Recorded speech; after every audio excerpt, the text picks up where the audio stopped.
peguei aquele igualzinho aqui, que eu peguei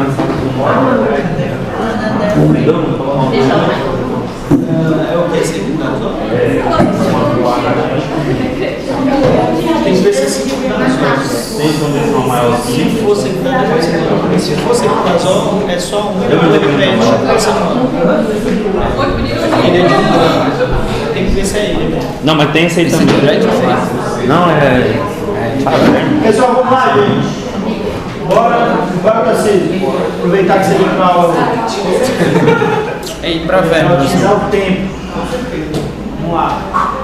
Pessoal, então essa imagem ela dá uma ilustrada aí, mas é tudo que nós conversamos já, né? A gente consegue fazer um esqueminha e entender de forma geral o que é o principal dos beta-bloqueadores. Tá? A gente vai naquilo que é comum entre eles, e não nas exceções à regra geral. Isso aqui é como se fosse a regra geral dos beta-bloqueadores. Então eles diminuem a ativação dos receptores beta-1, porque eles antagonizam diretamente no coração. Tá? Diminui a síntese de renina porque age sobre as células justaglomerulares. E isso vai impactar sobre o quê? Diminuição do débito, né? Porque age diretamente sobre o miocárdio, vai interferir na fração de ejeção. Tá? Diminuindo renina, é aquilo que eu te falei de todo o sistema, angiotensina, aldosterona, diminuição de retenção de sal e água e diminuição de volume. Isso também, óbvio, impacta. Toda vez que a gente faz vasodilatação e toda vez que a gente diminui volume, é óbvio que o coração sofre uma influência disso. Toda vez que você tem uma vasoconstrição ou aumenta o volume, retém sal, retém líquido, é óbvio que o coração sofre influência disso, porque mexe na pressão. Então, é óbvio que ele vai sofrer influência. Então, quando a gente tem uma vasodilatação, diminui a resistência vascular periférica, ou quando a gente tem uma diminuição de volume, vai ter um impacto também direto, indireto, né, sobre o miocárdio. Tá? E tudo isso combina aqui a diminuição da pressão arterial, então a PA declina. Então, isso é o padrão, né? Isso é o primordial. Aí o que são as exceções? Aqueles beta-bloqueadores que promovem vasodilatação. Aí sai dessa regrinha geral e vai para aquilo que é mais específico de cada um. Tá? Então, professor, vai ser beta 1 e beta 2. Aqui pensando na questão de primeira geração e segunda geração. Né? Neles dois. Aí o de terceiro tem as suas exceções. Então, diferença entre eles, que a gente vem pontuando bastante, só para a gente fechar essa parte das diferenças. Primeiro, gente, seletividade. Seletividade. Seu colega perguntou, professor, a gente vai diferenciar de acordo com a primeira, segunda, terceira geração ou ser seletivo, não seletivo? Todas as coisas estão envolvidas. Porque as gerações, elas já basicamente demonstram isso, as diferenças de seletividade. Porque quando eu falo assim, beta bloqueador de primeira geração, eles não são cardioseletivos. Então eu coloco beta bloqueadores não cardioseletivos. Beta bloqueadores de segunda geração são os cardioseletivos. Aí entra os que são seletivos de miocárdio. Terceira geração são os beta bloqueadores que também promovem vasodilatação. Então eu percebo que a classificação de primeira, segunda e terceira geração está condicionada à seletividade, né? Aonde eles agem. E que receptor o medicamento age, eu estou falando de seletividade. Então, eles têm diferença de seletividade? Sim. Uma das diferenças dos beta-bloqueadores é a diferença de seletividade. O propranolol não tem a mesma seletividade do atenolol. O atenolol não tem a mesma seletividade do carvedilol. E dentro, às vezes, da mesma geração também, eles têm diferença de seletividade. Exemplo, o carvedilol e o nebivolol fazem parte da terceira geração. Só que eles agem nas mesmas vias, sobre os mesmos alvos, com a mesma seletividade? Não. Então eles agem em vias diferentes. Então a seletividade é um ponto importante. Então, se lá na prova, vamos dizer, né, que tem a pergunta, quais são as diferenças pontuais dos beta-bloqueadores? Professor, diferença de seletividade, diferença de solubilidade, e a diferença na solubilidade vai impactar desde o momento de absorção, distribuição, biotransformação e excreção. Olha que resposta linda você vai dar na prova. O professor vai ficar até emocionado, vai chorar na hora dele. Beleza, gente? Tranquilo? Então essas são as diferenças pontuais. E essas diferenças, elas são grandes, né? Porque se eu estou falando que tem diferença de seletividade, é diferença farmacodinâmica. Se eu estou falando que tem diferença de solubilidade, é uma diferença farmacocinética. Então, isso tem as duas principais bases da farmacologia, que é a cinética e a dinâmica. Né? Então, são mudanças que eles têm entre si. Aí a pergunta certo? exemplifica. Exemplifica. Aí fica legal, né? Aí tá bruto. Ele fala, poxa, estava bom demais para ser verdade. Beleza? Então, vamos lá. Vamos exemplificar, né? Já que o Guilherme falou. Em questão da seletividade, eu já coloquei alguns exemplos. Solubilidade. Vamos colocar um exemplo clássico de solubilidade. O propanolol, que é um beta-bloqueador de primeira geração. Então vamos lá, o propanolol, beta-bloqueador de primeira geração, ele é mais lipossolúvel que o atenolol, que é um beta-bloqueador de segunda geração. Então vamos lá, recapitulando. O propanolol, que é um beta-bloqueador de primeira geração, ele é muito mais lipossolúvel que o atenolol, que é um beta-bloqueador de segunda geração. A gente tem isso aqui nos slides, depois eu vou mostrar para vocês. Então, é uma mudança importante? É uma mudança importante. Porque, exemplo, o propanolol é mais lipossolúvel. O atenolol ele é mais hidrossolúvel. Quais são as diferenças de comportamento que eles vão ter? O que muda? Poxa, o propanolol é melhor absorvido, melhor perfundido. Só que aí, quando a gente tem um fármaco mais lipo, normalmente ele não depende mais de metabolismo hepático, de biotransformação para gerar um produto polar para ser eliminado. Então, exemplo, se eu tenho um paciente hepatopata, será que muitas vezes ele vai conseguir biotransformar a ponto de manter a mesma curva cinética? É um ponto de interrogação. Aí eu já preciso avaliar. Aí eu já pego o atenolol, ele mantém uma biodisponibilidade maior dentro do vaso ali. Ele mantém uma biodisponibilidade do tempo que o fármaco fica, porque ele perfunde mais lentamente. Mas ele também tem mais dificuldade para chegar em alguns tecidos. Por quê? Porque ele é mais hidrossolúvel. Só que também ele não depende tanto de metabolismo hepático. Só que ao mesmo passo, ele depende mais de um funcionamento renal. Por quê? Porque rapidamente ele é excretado. E para rapidamente ele ser excretado, ele depende dos rins. Então a gente volta de novo. Para prescrever um medicamento, eu preciso conhecer o meu paciente. O maior problema que eu vejo nos meus coleguinhas médicos, quando eu vou sentar com eles para conversar sobre drogas, é essa dificuldade. O cara sabe muito da clínica, o cara é fera da área dele, sabe tudo da clínica, mas ele sabe pouco do comportamento do fármaco. E aí, gente, caga tudo, estraga tudo, porque medicamento é droga. Então, aquele paciente que você sabe tudo sobre a parte clínica, mas você não sabe sobre o comportamento do medicamento. E isso prejudica. Então, saber farmacologia não é só saber medicamento serve para dor, medicamento serve para pressão, medicamento não. Isso aí é para estar lá na bula. Se isso fosse igual um médico, né? Dá até raiva. O médico colocou lá na tribuna da Câmara: os medicamentos não precisam de orientação de farmacêutico, de ninguém, porque na bula já vem falando tudo. Nossa, já pensou se o paciente... Eu, Rogério, professor de farmacologia, não consigo interpretar todas as bulas. Não consigo. Tem bula que vem tanta informação que eu não sei. Não sei mesmo, gente. Só Deus não. Não sei, pronto. Não sei, vou pesquisar. Se eu não sei aquele conceito, o que eu faço? Né, Guilherme? Eu vou lá estudar sobre ele. Mas tem muita informação que eu nunca nem vi. Juro pra vocês, gente, tem bula que tem 1000 vezes mais informações que o Goodman. Então o cara fez estudo clínico específico para aquela droga. Então o cara tem um monte de informação lá que você não sabe, né? Ele trava todas as CIP, todos os citocromos, tá? Agora eu querer que o meu paciente, o seu José, que tem 80 anos, consiga decifrar, se nem eu, professor de farmacologia, consigo, então não dá, gente. Não é óbvio que o médico ele precisa ter essa compreensão. Isso é muito importante. E aí a gente consegue, vou dar um exemplo para vocês bem prático, clínico, né? Exemplo, por que a gente usa mais o propanolol que o atenolol para tratamento de profilaxia de enxaqueca? Porque ele perfunde melhor, né?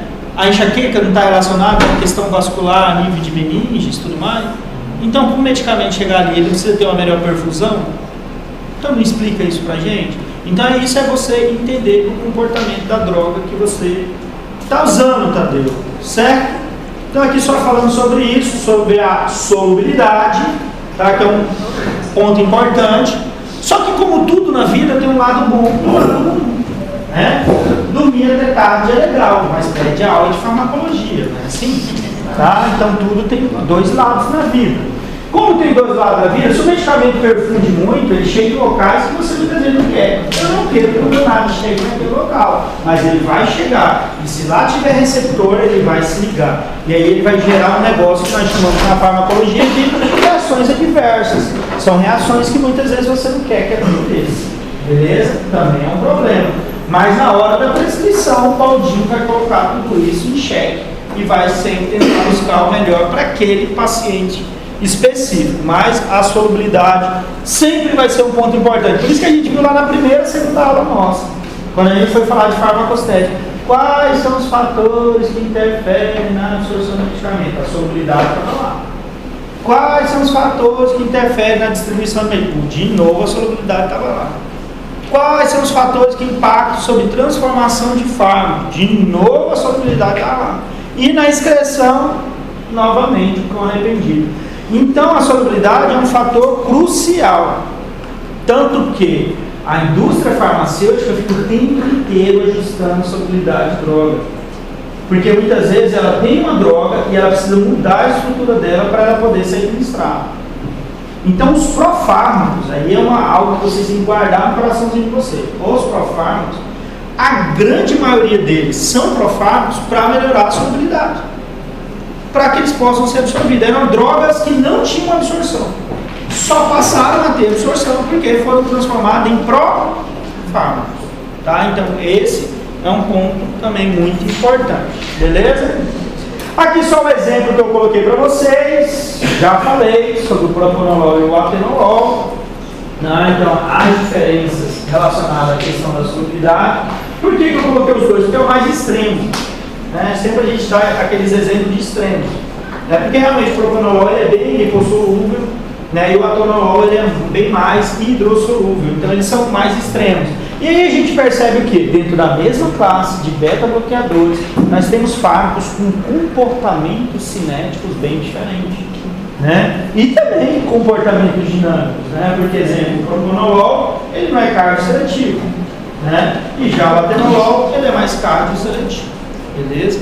Então eles têm diferenças cinéticas e diferenças farmacodinâmicas. Ali do lado da imagem é só para a gente relembrar, né? Lembrar sempre que um fármaco mais lipossolúvel ele consegue fazer difusão facilmente, muitas vezes ele não precisa de um transportador, muito menos gasto de energia, ele acaba se difundindo tranquilamente através de membrana. E aqui só para colaborar com aquilo que nós conversamos. Toda vez, gente, é muito tranquilo vocês guardarem essa informação. Não tem bicho nenhum de 7 cabeças. O cara está comentando sobre solubilidade do medicamento, você vai sempre falar assim, ó, todas as etapas farmacocinéticas, elas são alteradas, mudadas, quando se muda a solubilidade de um fármaco. Muda tudo. Porque quando você mexe em solubilidade, você está mexendo na característica vital do medicamento, que é a questão fisicoquímica. Nosso corpo é física e química pura. Então vai mexer em questão de perfusão, distribuição, tudo. Então mexer na solubilidade, mexe em tudo, tá? E a mesma coisa quando a gente vai falar do paciente idoso, né, na geriatria. O idoso, ele tem comprometimento cinético em todas as etapas, né? Quando a gente mexe na solubilidade do fármaco da mesma forma, ok? Então, de acordo com o tipo de excreção apresentada por um beta-bloqueador, é preciso fazer análise do paciente, né? Exemplo, o atenolol é eliminado na urina, então se faz necessário um ajuste de dose em paciente com insuficiência renal, tá? Lembrando sempre que a insuficiência renal, pessoal, a avaliação, exemplo, tem pessoas que falam assim, o paciente está com aumento de ureia e creatinina. Quando o cara tem aumento de ureia e creatinina, é porque é uma lesão realmente Porque muitas vezes o paciente já está com comprometimento renal e ele não tem aumento ainda de ureia e creatinina. Tá? A ureia e creatinina ela aumenta em situações já bem graves. Tá? Se você quer antecipar isso, você tem que fazer outros exames, clearance, urina, outros exames que são mais específicos. E aqui só colocando, né, propanolol, metoprolol e carvedilol são mais lipossolúveis. Dos três, o propanolol é mais lipossolúvel, tá? Ele realmente tem uma lipossolubilidade maior, né, comparado com o metoprolol. O metoprolol é um beta-bloqueador de segunda geração, certo? Segunda. Ele é cardioseletivo, só que ele é um medicamento um pouquinho mais caro, tá? Ele é um beta-bloqueador de segunda geração. Ele é cardioseletivo. Ele é mais cardioseletivo ainda que o atenolol. Os dois pertencem à segunda geração. Mas o metoprolol ainda ele é mais cardioseletivo que o atenolol. Tá? Eu só não vou lembrar se é o Goodman ou o Ringdale. Quando eles colocam o atenolol, eles falam assim do atenolol. Que o atenolol, quando a gente começa a aumentar a dose, ele começa a perder um pouquinho a sua seletividade. Então ele traz esse adendo ainda do atenolol. O metoprolol não, ele é cardioseletivo, ponto final. Tá?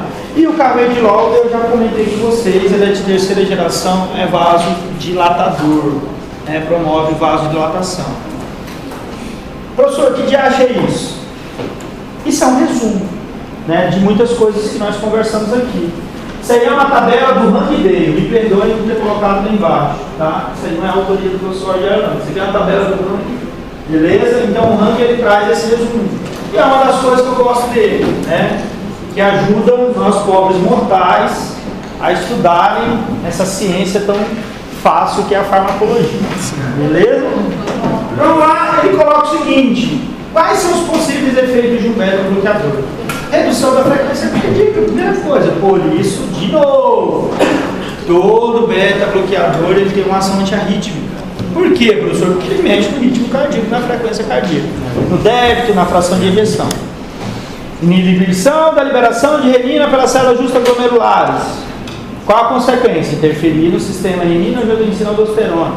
Né? Inibição da atividade simpática. É justamente isso que faz a redução da frequência cardíaca. Né? E algumas cositas más, mas principalmente isso. Diminuição de volume, por causa também do sistema renina-angiotensina-aldosterona. Aí eu tenho que tomar alguns cuidados.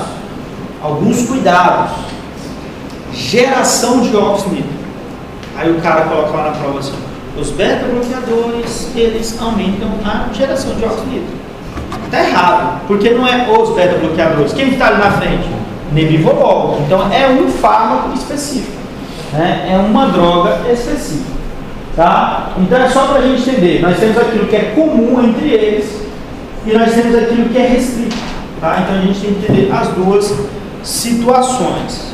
Ficou claro, gente? Mais ou menos? Pessoal, só alguns efeitos adversos.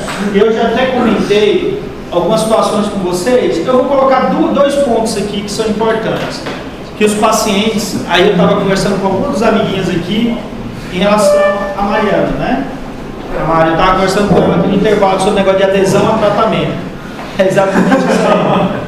Né? Adesão, mas não era essa a situação que a gente estava conversando, os efeitos colaterais. A disfunção sexual também é muito importante. Mas assim, a gente estava falando em relação, exemplo, às vezes o paciente está tomando um fármaco e tem um efeito colateral clássico. Às vezes não é nem efeito colateral, é efeito primário mesmo do medicamento. Exemplo, você usa fenoterol, sabe que o paciente vai ficar taquicárdico. Então, se você não conversa com o seu paciente, o que ele faz? Ele muitas vezes abandona o tratamento. Pô, cara, imagina, Guilherme, você tem 60 anos, cara. Você desconhece. A gente pega um paciente assim, gente, às vezes, né, ele não tem muito conhecimento, são, né, pessoas simples, tal, um sitiante, uma coisa, não tem muito conhecimento. O cara nunca tomou um medicamento para isso na vida. Aí ele começa a tomar uma coisa, o coração dele, bum, bum, bum, e ele fala, meu Deus do céu, esse doutor passou o medicamento errado para mim. Gente, não toma mais, cara. O cara vai tomar. Eu também não tomaria, não. Você tá doido? Fui lá no médico, Guilherme. O cara falou que ia ficar bom, meu coração tá bum, bum, parecendo um tambor. Você tá entendendo, gente? Então, se você não conversa com o paciente, se você não explica o que pode acontecer, que ele vai ter, caso aquilo, né, ele esteja sentindo algum efeito relacionado, que ele volte, que vai ver outro medicamento para ele, cara, ele não vai tomar o medicamento. É a mesma coisa o paciente que toma propanolol de disfunção sexual. Realmente, o paciente tem problemas com disfunção.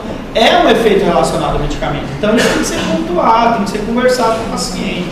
Né? Então, por isso que muitas vezes hoje a gente já tem outros medicamentos que têm menos efeito, a gente já vai para esse para não gerar problema no paciente. Questão do asmático, da mesma forma, tem que tomar bastante cuidado, por quê?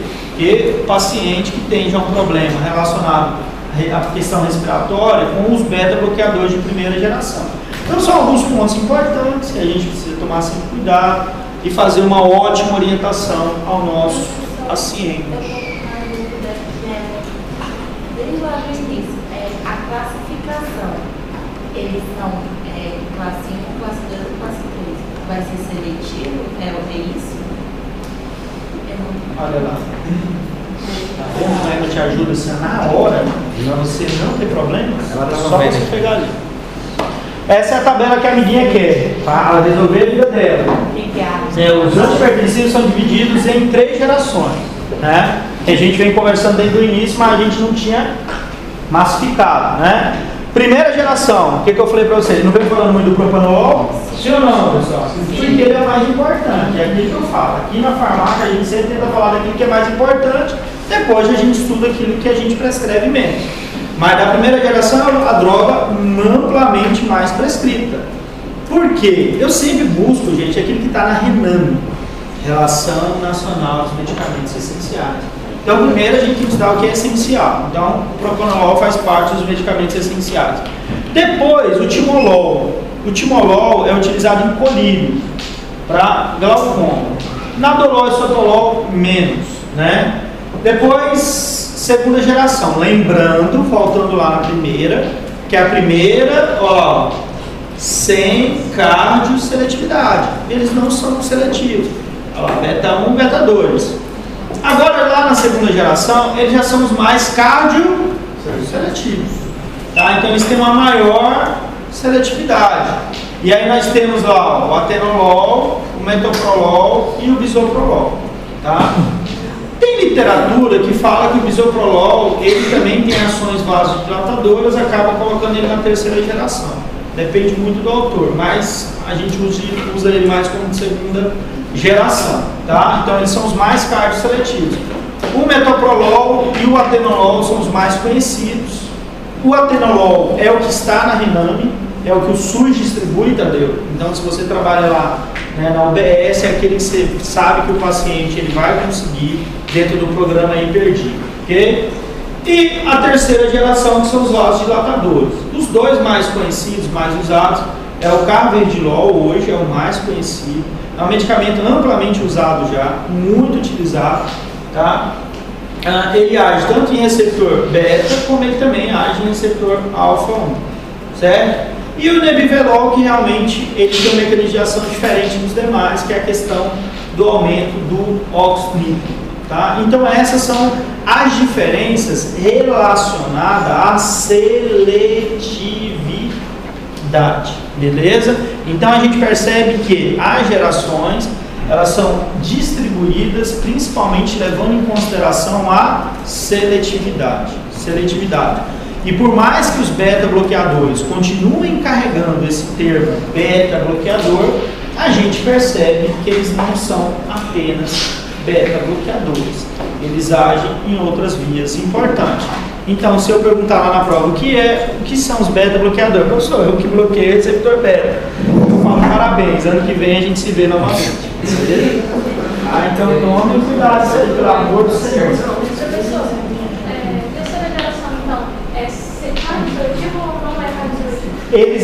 Eu não classifico eles como cardioseletivos, eu classifico eles como beta-bloqueadores que possuem ação vasodilatadora. Certo? Professor, classificação de Vaughan-Williams, que eu falo tanto aqui com vocês, né, em relação aos antiarrítmicos.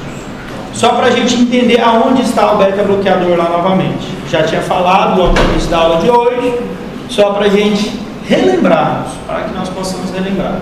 Classe 2, beta-bloqueadores. Né? Então, os beta-bloqueadores são antiarrítmicos. Então, professor, eu estava olhando lá, tem uma classificação de antiarrítmicos. E eu vi que o beta-bloqueador está lá. Sim. Professor, mas ele é beta-bloqueador, ele é antiarrítmico. Mas você tem que tomar cuidado. É isso que a gente confunde na farmacologia. existem classificações distintas. Uma coisa é eu classificar o medicamento pela sua estrutura química ou pelo seu mecanismo de ação. Outra coisa é eu classificar o medicamento pela sua indicação clínica. Se eu estou classificando, exemplo, captopril por indicação clínica, eu chamo ele de vasodilatador. Se eu estou classificando o captopril por questão estrutural de mecanismo de ação, eu chamo ele de ECA, inibidor da enzima conversora de angiotensina. Se eu estou classificando o atenolol por questão de indicação clínica, ele é um antiarrítmico. Ele age sobre o ritmo cardíaco. Se eu estou classificando ele de forma estrutural, de mecanismo de ação farmacodinâmica, ele é um beta bloqueador de segunda geração. Vocês estão entendendo?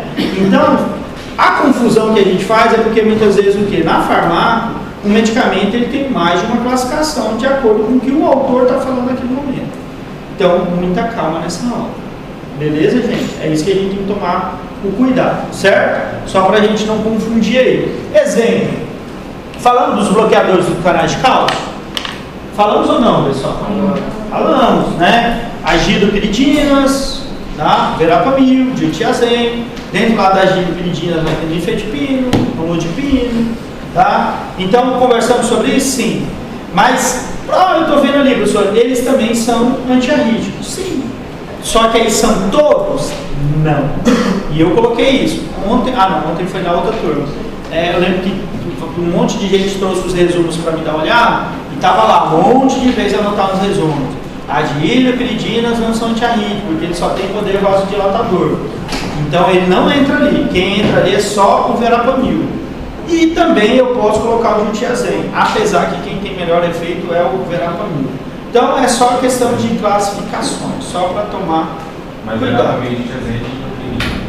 Não, o diltiazem não é dinopiridina, tá? Diltiazem, ele é um intermediário. Eles colocam assim, ó, de um lado o agidopiridinas, né? E aí classificam elas como vasodilatador.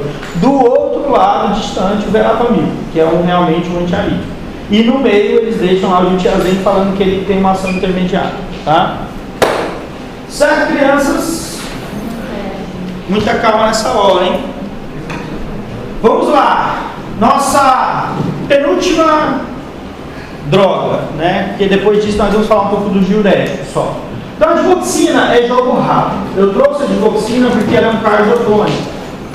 Vaughan Williams, que foi aquele cara que classificou ali as 4 classes de antiarrítmico, ele fala assim, ó, a digoxina também é antiarrítmico. Só que ela não entra nessas classificações. Ele coloca aí como se fosse assim, ó, outros fármacos. Aí ela vai e joga a digoxina lá. Ela tem uma ação antiarrítmica porque ela mexe principalmente no cronotropismo e também na questão ionotrópica cardíaca, mas ela tem um mecanismo de ação distinto. Ela age sobre uma tepase de membrana, que nada mais é do que um trocador só de potássio, que vai interferir sobre canais de cálcio. Então ela tem um poder que a gente chama de cardiotônico, ela aumenta o tônus cardíaco.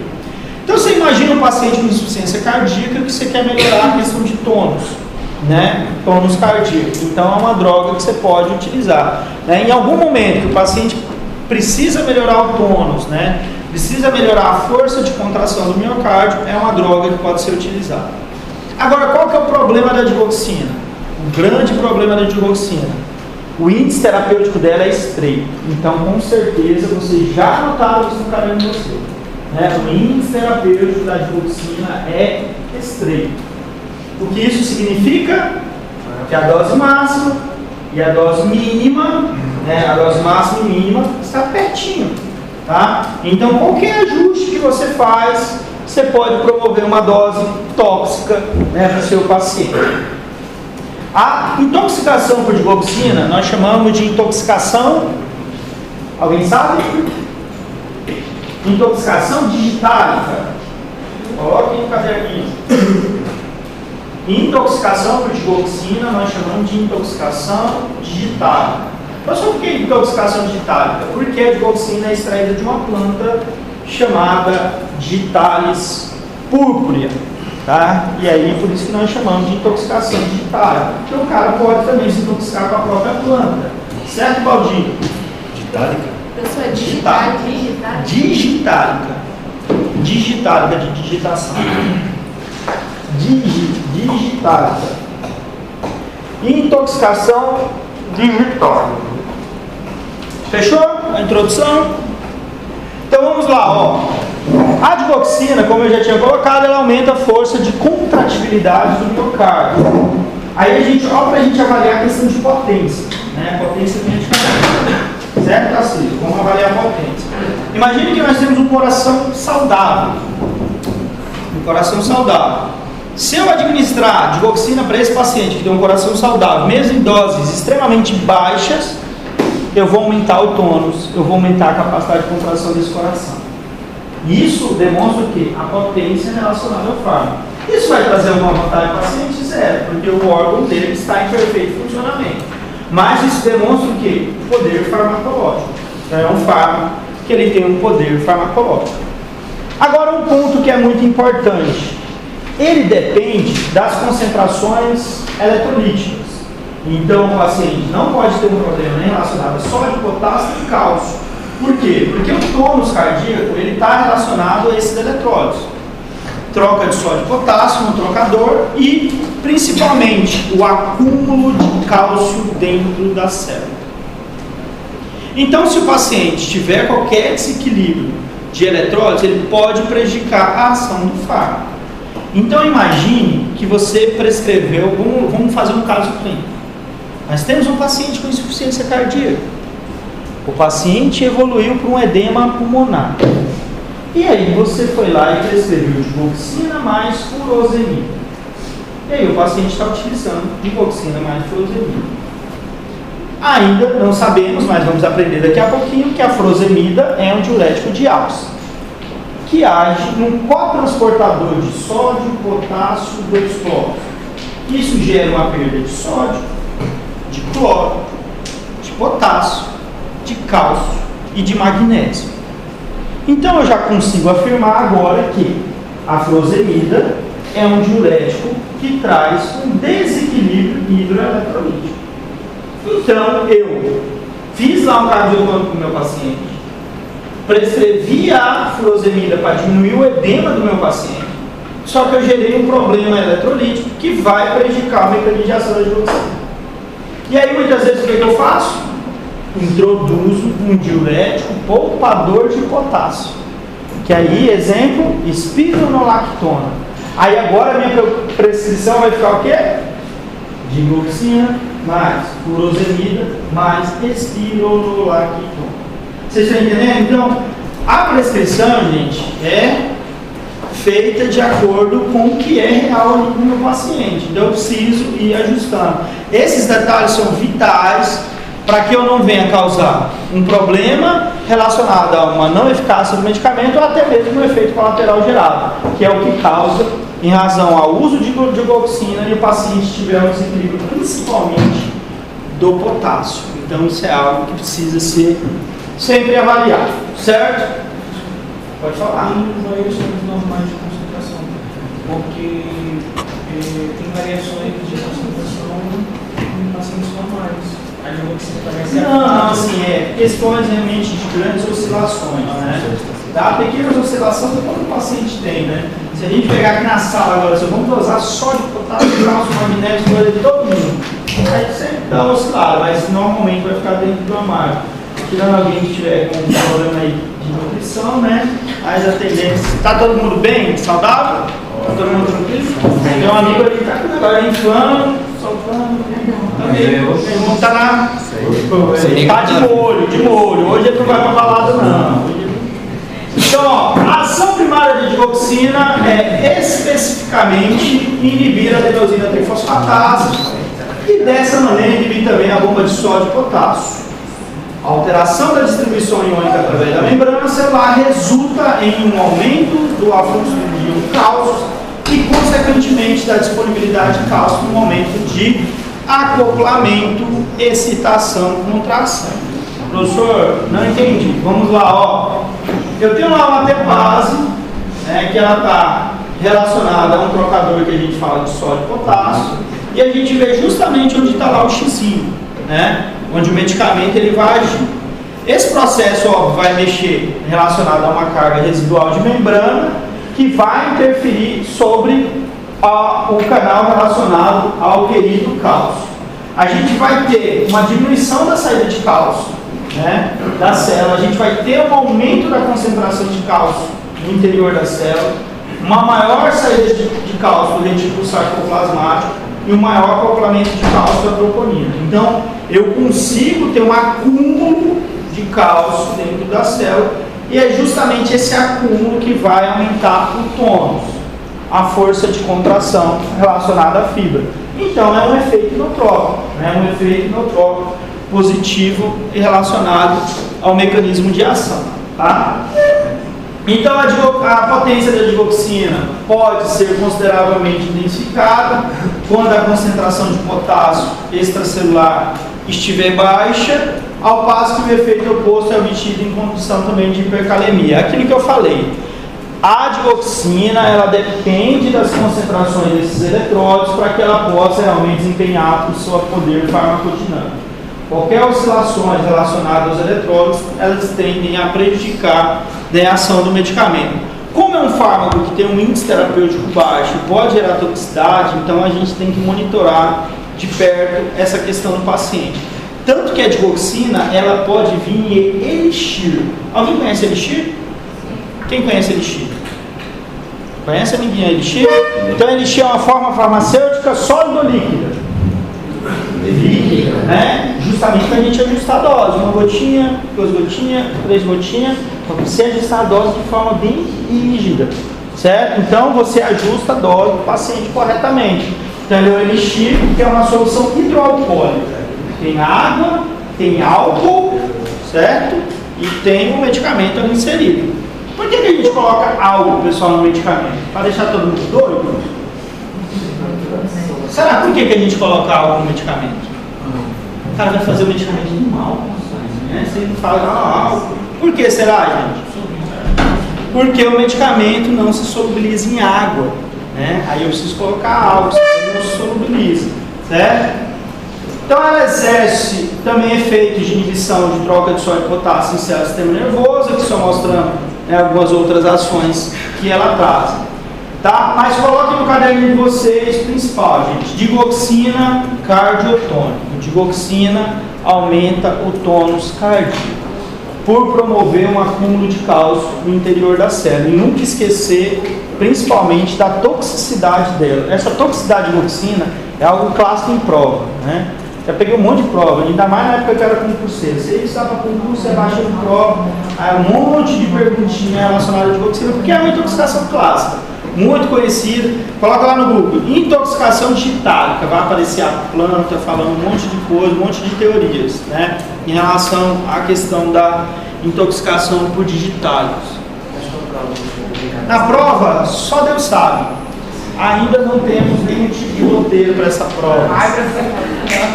Isso aí é algo no momento. A gente senta lá e... Essa aí, né, sua prova é a última, para fechar com chave de ouro. Fechar com chave de ouro? Pessoal, nosso último assunto, diuréticos. Tá? Nosso último assunto da prova, porque vai ter um outro assunto que a gente só vai discutir em sala, mas eu não vou colocar em prova. Tá bonzinho, né? As beta-lactamase? Não. Esse é um tema que faria parte da M2, mas eu tirei. Muito amor do coração por vocês, eu fui lá e tirei. Eu só vou falar, mas não vou cobrar. É antifúngicos, tá? Mas não vai cair na prova de antibióticos. Pessoal, então vamos lá, diuréticos. Para estudarmos os queridos diuréticos, a gente precisa entender o mínimo de filtração, do funcionamento da questão da filtração glomerular, tá? Então a gente precisa ter uma compreensão básica, que é basicamente relacionado ao nefro, que a gente tem todo o mecanismo de ação e ação dos diuréticos. Por sua misericórdia, essa imagem ficou muito cheia. Nós não vamos estudar todos os diuréticos, gente. A gente vai estudar só 3 grupos mais importantes, que a gente utiliza mais na clínica. Primeiro, aquele que está ali numa cor mais roxinha, parecendo rosa, que nós chamamos de diuréticos de alça. São diuréticos que agem na alça de Henle, né? No ramo ascendente da alça de Henle, tá? E a furosemida é o principal diurético dessa classe. Depois, o que nós temos a seguir lá, né? Os diuréticos tiazídicos. Os tiazídicos são os mais usados hoje na prática clínica, principalmente questão de ambulatório.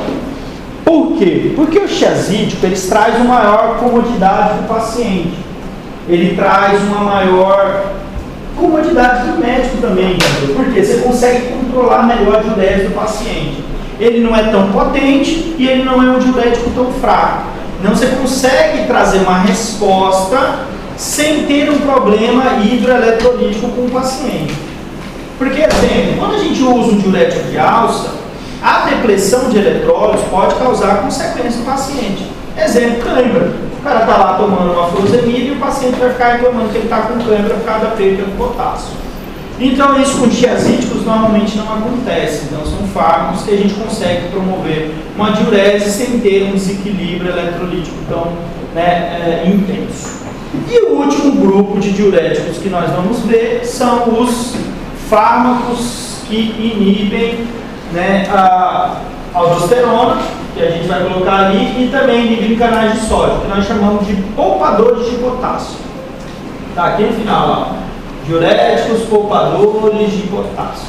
Então nós vamos falar desses três grupos. Primeiro, diuréticos de alça. Segundo, diuréticos tiazídicos. Terceiro, diurético poupadores de potássio. Que aí nós vamos conversar com eles, tá? Diuréticos poupadores de potássio. Nós temos dois fármacos principais nesse grupo, dos poupadores de potássio. Primeiro, a espironolactona, falamos agora há pouquinho, tá? A espironolactona, que é um antagonista de aldosterona, certo? E a amilorida, que é um bloqueador de canal de sódio. Tá? Então, nós temos esses dois fármacos, são os dois mais importantes. Alguém já viu algum colega médico prescrever espironolactona para acne? Alguém já viu? Já? Espironolactona para acne? Para paciente que tem problema em oleosidade de couro cabeludo, seborreia, dermatite seborreica, já? Por que será, hein? Alguém sabe? Poderia dar um ponto, né, para quem acertasse essa. Mas a gente descobriu agora. A espironolactona, ela antagoniza receptores de testosterona, tá? Ela antagoniza receptor de testosterona. Por isso que ela ajuda acne grau 2, acne grau 3, tá? Oleosidade de couro cabeludo e às vezes o dermato utiliza. Perderam conta aí, tá vendo? Professor, mas é a mesma coisa que o Racutão, tá? Não. A Racutão é bem mais potente. A Racutão é bem mais potente, mas também é uma bomba bem mais potente. Eu estou com uma aluna que estava no congresso lá de cara, ela teve uma complicação renal e hepática absurda com a Racutão. Em 1 mês e meio de tratamento só. A creatinina dela foi lá para as nuvens, TGL, TGP, GGT, fosfatase, tudo absurdo. O Racutão é uma bomba, gente. A isotretinoína é uma bomba. Se a gente for avaliar os efeitos colaterais... Mas ela não fez exame de admissão? Ela fez todos os exames. Ureia, creatinina, CPK. Até o CPK dela alterou. Ela começou a ter problema muscular. Ai, professor, você está me assustando. É para te assustar mesmo. É porque eu também já tomei, eu nunca tive nada. Você que pensa que às vezes não teve, tá? A extensão de lesão, gente, muitas vezes não é mencionada. Eu falei para vocês, para ureia e creatinina alterar, tem que ser uma extensão de problema de filtração glomerular muito intenso. É você que pensa que muitas vezes não alterou. Teu rim estava lá gritando, né? Pessoal, por que eu falo isso? Gente, porque assim, a gente tem que ter um critério. Ó, o Racutão, o tratamento dele normalmente é para 12, a literatura coloca no máximo 13, né? Acho que seria 13 meses de tratamento. Às vezes eu vi estendendo até 16, 17. Tem que tomar muito cuidado com ele. Aí voltando assim, tá, minha, sem um pouco de... Né, é um medicamento que a gente tem que ter muito cuidado, tá? Então tenha cuidado com seus queridos pacientes, principalmente se for mulher. Né? Mulher tem mais complicações ainda que o homem na utilização, tá? Mas realmente, infelizmente, é das poucas opções, né? Para acne mais grave, É uma das poucas opções que a gente tem. Mas espirulactona ajuda, agente antibiótico, terapia ajuda, mas aí às vezes, coitado, o médico também já fez tudo, não tem muito o que fazer, acaba tendo que recorrer à isotretinoína. Beleza? Eu acho que é tetrabenazil ainda é antibiótico. Qual o nome? Eu acho que é Tetrabenazil. uma opção para quem vai na roda. Isso, deve ser algum derivado de tetraciclina. A gente usa muito a minoxiclina, né? É o mais comum, tá? E as próprias tetraciclinas da vida, por exemplo, a oxiciclina, a tetraciclina. As tetraciclinas são fantásticas, são muito boas. Elas estão entre os melhores medicamentos. As tetraciclinas e os macrolídeos. Eu tenho preferido macrolídeos. Dose de ataque de 1 grama, mais 5 dias de 500 miligramas. Os pacientes que eu tinha, quando eu trabalhava em drogaria que eu acompanhava, tinha uma melhora muito boa, né? Passava um tempo, melhorava a questão da flora, aí você utilizava alguns produtos para melhorar a oleosidade, ajudava muito, principalmente paciente com acne grau 2, grau 3. Acne fulminante, gente, é complicado. Acne fulminante, misericórdia de Deus, é muito difícil de evoluir mesmo, tá? Mas paciente com acne mais grau 1, grau 2, até 3, dá para contornar tranquilamente, sem precisar de isotretinoína, né? Então a espirulactona atua como diurético, como antihipertensivo, por esse mecanismo. Ela pode ser administrada sozinha ou combinada, normalmente combinada. A espirulactona não tem potência farmacológica, ela não é potente, então se você quer um diurético potente, ela não é a opção. A espirulactona ela passa a ser uma opção quando principalmente a gente quer, na verdade, é poupar potássio. Assim, professor, eu vou prescrever espirulactona, meu paciente está com edema, não quero beijar neve. Não rola, não funciona. Tá? Não vai dar certo. Tá bom? Não dá certo. Então, ela não é uma opção para regredir questão de edema, nada disso. É um medicamento que tem um poder diurético baixo, mas é uma excelente opção quando a gente utiliza furosemida. Então, furosemida mais espirulactona é uma ótima combinação, porque a gente acaba não tendo problema com o paciente em questão do potássio. E a gente consegue corrigir isso aí perfeitamente no querido paciente. Lembrando que ela é um antagonista de aldosterona, lá na região basolateral, como a imagem mostra pra gente ali. Já a milorida, ela bloqueia canais de sódio. Ela também é um poupador de potássio, mas ela faz bloqueio direto sobre canais de sódio. A aldosterona não, ela antagoniza a ação em receptores diretos de aldosterona. São dois mecanismos diferentes, mas os dois estão dentro da mesma classe, que são os poupadores de potássio. Tá? Tanto a milorida como a espirulactona. Quem é mais utilizado? A espirulactona. Tá? Ela é mais utilizada na prática, na clínica, que a milorida. Um fármaco, né, nome comercial de Aqua, né, Eurofármaco tem nome comercial de Aqua, da espirulactona. Vamos para o segundo grupo, diuréticos de alça. Toda vez que você lembrar de diurético de alça, você sempre vai lembrar assim, é o diurético hoje que nós temos na clínica com maior potência. Então, quando eu penso em potência, eu preciso de um diurético que tenha uma maior potência. Eu preciso de um diurético, por exemplo, para corrigir o edema pulmonar do meu paciente, para corrigir uma questão de edema. Um diurético que gera realmente uma diurese mais potente no paciente. É o de alça que a gente vai usar, certo? Dentro da classe, hoje a gente usa um apenas, então é fácil guardar a informação, que é a furosemida. Então, falou em diurético de alça, falamos em furosemida. Nós temos ela para via oral, em comprimidos, nós temos ela para via parenteral, em solução parenteral. Então, nós temos ela com duas alternativas. É muito comum na urgência, Tadeu. Então, o paciente chegou lá, hipertensão grave, tá? Captopril sublingual, furosemida parenteral, avaliar o paciente e ver a estabilização dele. É muito comum na questão de urgência, né? Utilizar ela como uma opção para ajudar ali na normalização pressórica do paciente. E em questão mais ambulatorial, principalmente questão de edema. Raramente, o paciente, professor, está com hipertensão leve, a pressão dele está 140 por 90, eu vou usar a furosemida? Não é indicação para o uso de furosemida. Tá? Primeiro, de hipertensão leve, normalmente a gente trabalha com monoterapia, um único fármaco. ou IECA ou BRA. Normalmente a gente usa um único medicamento, beleza? O mecanismo de ação, Tadeu, eu já tinha falado, certo? A furosemida age em um cotransportador que nós chamamos de sódio, potássio, 2 cloros, tá? Lá na alça ascendente, né, no ramo ascendente da alça de Henle, tá? Então ela age no cotransportador. De forma mais enfática, o que a gente tem em relação à perda realmente é do sódio e do cloreto, certo? Mas o paciente também acaba tendo uma perda em relação ao potássio, tá? De forma bem intensa, tá? E essa perda do potássio traz realmente um prejuízo para o paciente, porque retornando muitos pacientes, isso é fato, tá, gente? Não é de coisa de literatura, não.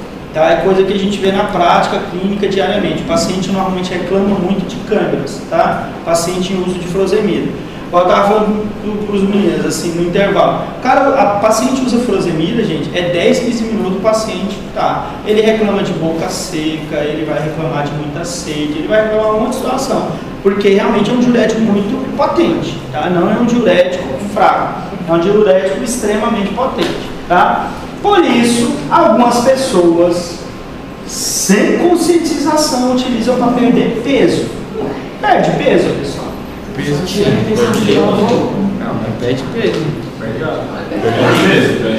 peso, professor. Perde água, professor. Perde peso. Não perde A pessoa massa. foi lá, só que assim, a pessoa está emagrecendo, a pessoa está condicionando a questão de gordura, nada a ver. Agora, peso, sim, momentaneamente. Porque quando chegar no momento que ela realmente desidratou, acabou, meu filho, não faz mais efeito. Né? Então, já foi. Então tem muita gente, mas tem muita gente mesmo que usa para perder medidas. Por isso que a furosemida também é doping, né? Ela também faz parte de dopagem, porque muitas pessoas querem cortar peso em alguns esportes rapidamente e acabam utilizando para fazer aquilo. Certo? Beleza? Então, ó, excreção fracionária de sódio pode alcançar 35%. E aí outra situação, né? Além disso, o paciente pode ter perda de cálcio e magnésio. Então, realmente, ela gera esse problema hidroeletrolítico, tá? Então, assim, a gente realmente é uma droga mais difícil de você controlar na questão ambulatorial. Por isso que pode ser usada em ambulatório? Claro que pode, ela tem comprimido, pode ser prescrita ambulatorial. Mas assim, você vai ter que ter esse acompanhamento com o paciente, em questão principalmente dos eletrólitos, tá? Pela potência de diurese que proporciona. Do grupo tem outros representantes, mas hoje na clínica, a indústria farmacêutica produzindo bonitinho para você é a furosemida. É basicamente o que a gente usa, né, do grupo, é a furosemida. Ela é o fármaco de escolha. Seja para uso parenteral, de questão mais de urgência, seja em comprimido, normalmente em 40 miligramas, né, é o que a gente utiliza, doses de 40 miligramas, apesar que eu não vou cobrar dosagem de vocês. Não precisa de receita, né? Ela é aquela tarjinha fake do Brasil, né, aquela tarja que ninguém respeita, venda sob prescrição médica, que ninguém cobra essa receita, né? Mas tem lá a tarjinha, venda sob prescrição médica. É igual os anticoncepcionais têm, é igual os anti-inflamatórios têm, mas ninguém cobra essa receita, ninguém entrega essa receita e segue o baile. A gente finge que tudo está dentro da normalidade. Oi. Se a pessoa está usando digoxina com furosemida, sem a espironolactona, ela vai chegar até aquela intoxicação? Pode causar, isso aí é fato. Pode causar intoxicação de Aí se tiver espironolactona, lactona, aí você melhora as condições do potássio, bastante. Tá? Bastante as condições de potássio. É interessante você introduzir, né? A questão do potássio. Bom.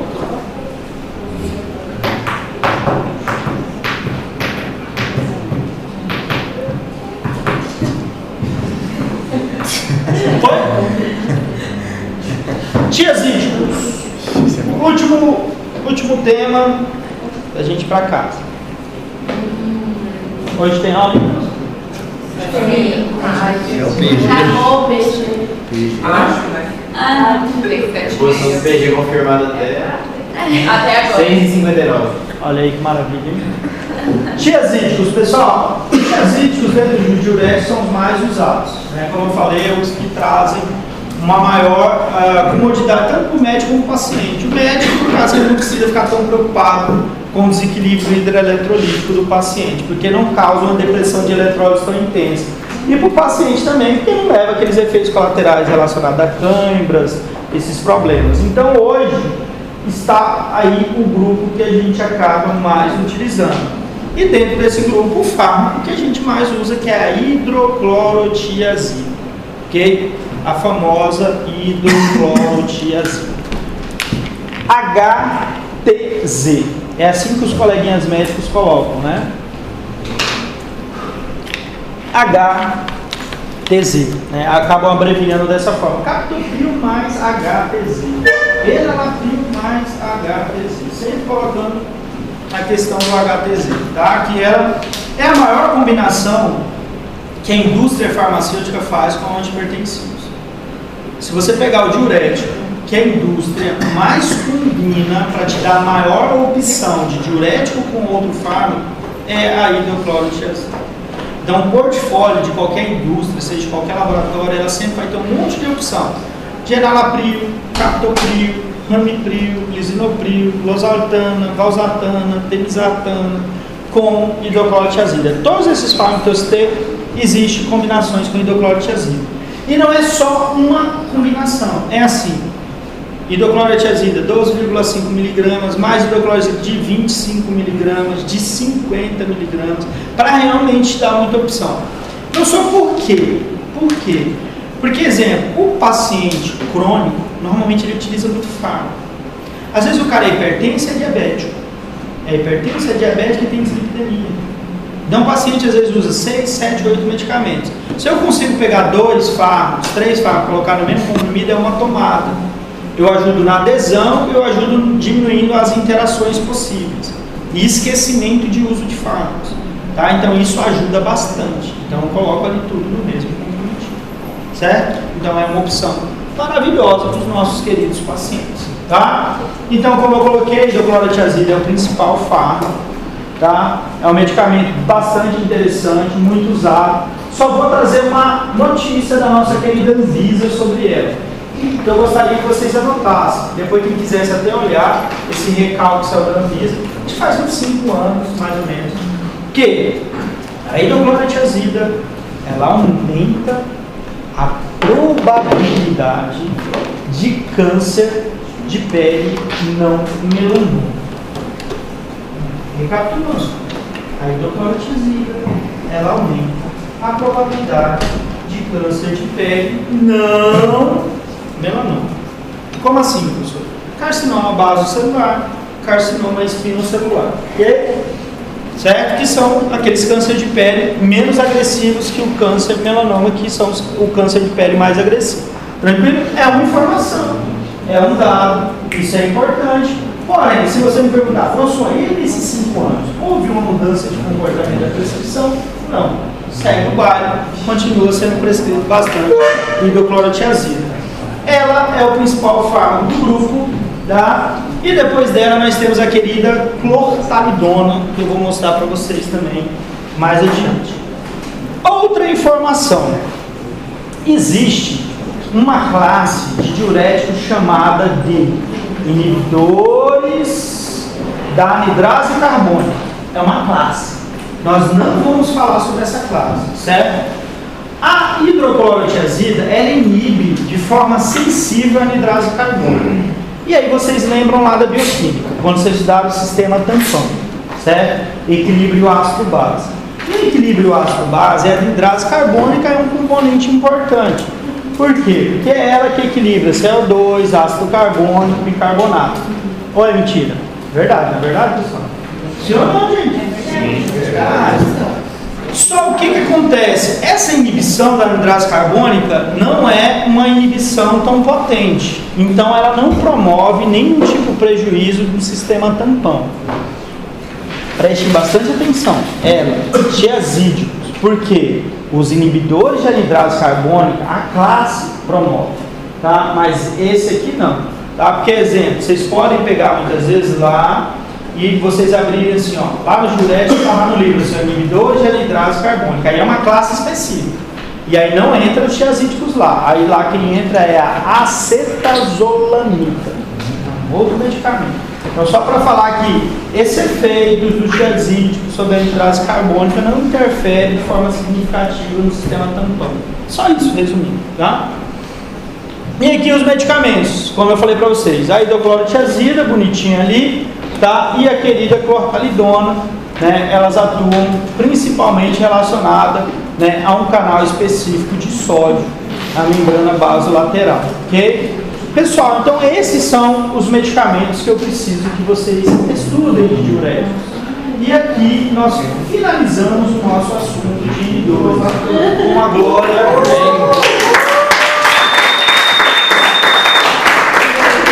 Amém. Glória a Deus. Vamos lá agora algumas informações importantes, né? Próxima aula. Próxima aula. Eu preciso que vocês estudem sobre os antifúngicos. Ok? Professor, pelo amor de Deus, você não dá um dia de paz. Isso é exatamente, a gente não pode ter, senão a gente para de estudar, né? A gente tem que ter coisa para estudar. Próxima aula nós vamos fazer uma discussão sobre antifúngicos. Então eu preciso que vocês venham preparados, calibrados para isso, certo? Para que aquele um ponto tenha valor na vida de vocês.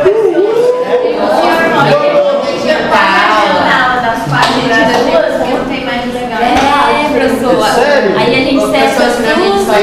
Veja a disponibilidade. Eu vou ver certinho. Tem sim. Tá? Então, ó, antifúngicos. Pessoal, professor Paulo, anotem aí pra mim, por favor. Gente, é pouquinha coisa, não é nada assustador, não.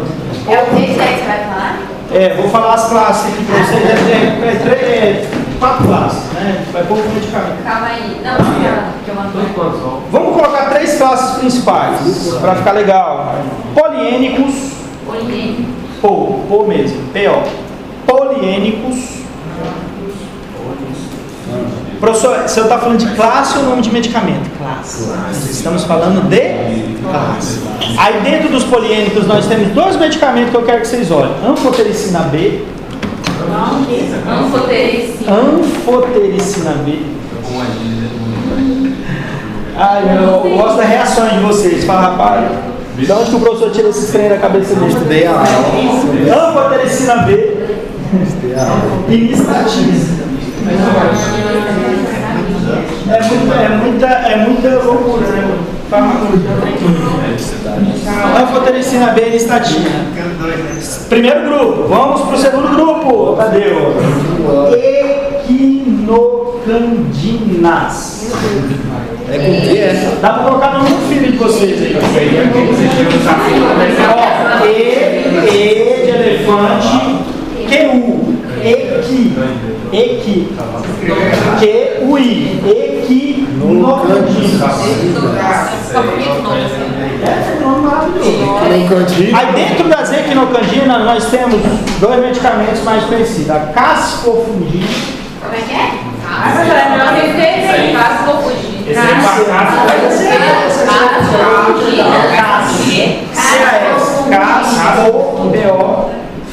Caspofungina. É casco ou casco? Casco. Casco de caspa. Só que às vezes você caspa é casco. Trata casco e fungo ao mesmo tempo. E micofungina. Micofungina. Mico de mico. Neodorado.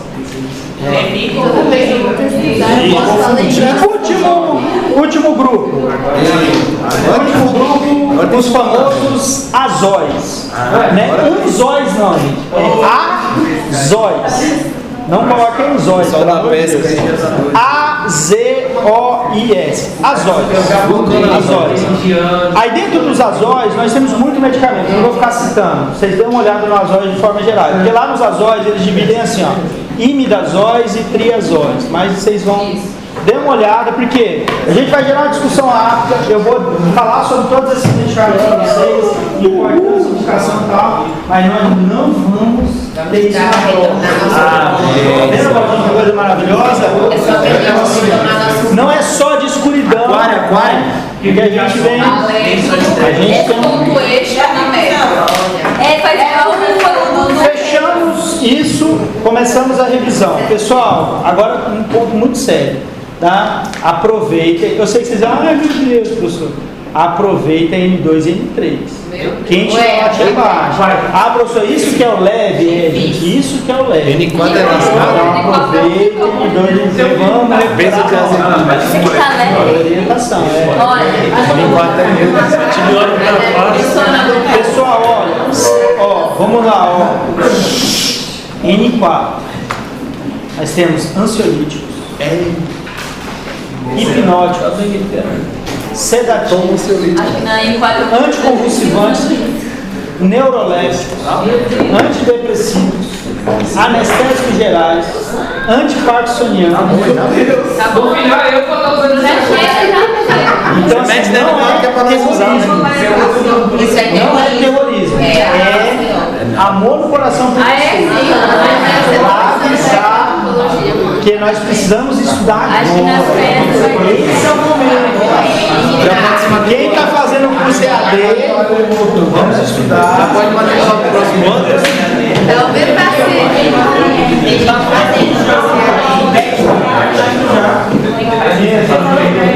Pessoal, chamada rapidamente.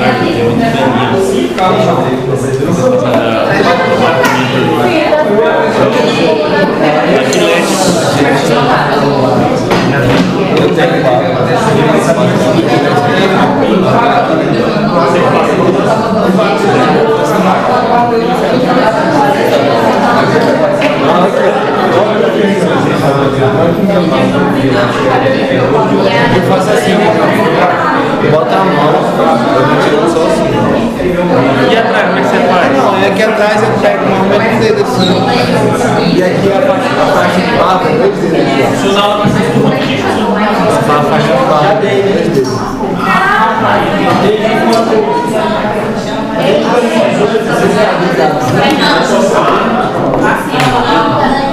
Esse ano, para essa aqui, É aqui, ó. Você vai minhas fotos. Eu preciso de mim? toxicologia. Só vou mudar o fundo, eu peço o cara sentar lá. Isso é a mesma coisa.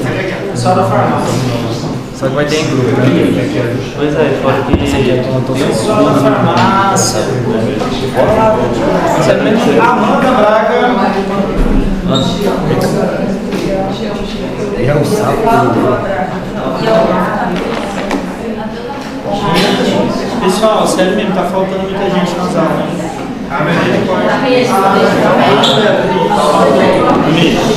Não, calma, vai dar certo. Andressa Carolina. Ó, daí pra frente todo mundo aqui, ó. Ana Luísa.